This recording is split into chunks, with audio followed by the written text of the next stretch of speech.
दरम्यान रोहित शर्माचे प्रशिक्षक दिनेश लाड यांनी काल खऱ्या अर्थानं गुरुदक्षिणा मिळाल्याचं सांगितलं। रोहित शर्मानं योग्य वेळी निवृत्तीचा निर्णय घेतल्याचं देखील दिनेश लाड यांनी एबीपी माझाशी बोलताना सांगितलं। पाहूया।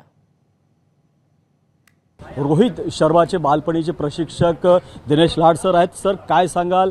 पहिली प्रतिक्रिया काय असेल आपली? पहिली प्रतिक्रिया म्हणजे मला सगळ्यात मोठी गुरुदक्षिणा दिली असं मी बोलेन।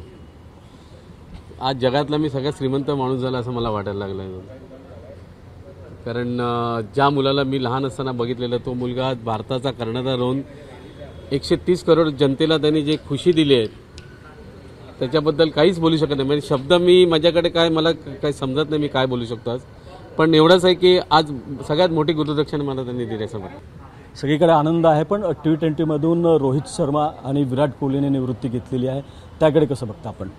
नाही, ॲक्च्युअली डिसिजन चांगला आहे मला वाटतं, कारण T20 क्रिकेट हे फास्ट क्रिकेट आहे आणि त्याच्यामुळे आता त्याचं वय पण झालेलं आहे, आता 37 वर्षाचं आहे, पण त्यांनी असं नाही सांगितलं की मी T20 क्रिकेटमधनं बाहेर पडलो आहे, पण मी 50 ओव्हरच्या क्रिकेटमधनं बाहेर नाही पडलो आहे की टेस्ट मॅचमधनं बाहेर नाही पडलो आहे। त्याच्यामुळे त्याचा एक दुसरा एक गोल असेल की येणारा वर्ल्ड कप 50 ओव्हरचा तो पण जिंकावा आणि टेस्ट चॅम्पियनशिप पण जिंकावी, हाच त्याचा गोल असेल मला वाटतं। त्याचा काय किस्सा सांगितलेला तुम्ही की त्यांनी अंडी खाल्लेले, त्या घरी काय नॉनव्हेज बनत नाहीये, तर इथे तुमच्या घरी खास तो खाण्यासाठी आलेला, किती अंडी खाल्लेली, तो काय किस्सा होता आणि काय तयारी असेल? आता 2007 वर्ल्ड कप जिंकल्यानंतर ज्यावेळेस मुंबईमध्ये आल्यानंतर फॅलिसिट केल्यानंतर त्यावेळेस त्यांनी मला भेटल्यानंतर मला सांगितलं की मला सर अंडी खायची आहेत, आणि त्यावेळेस त्यांनी जवळजवळ 65 अंडी 4 मुलांनी मिळून खाल्ली होती मला वाटतं।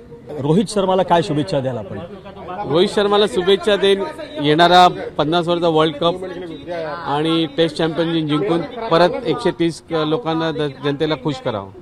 प्रभाकर कुडाळकर, एबीपी माझा, मुंबई।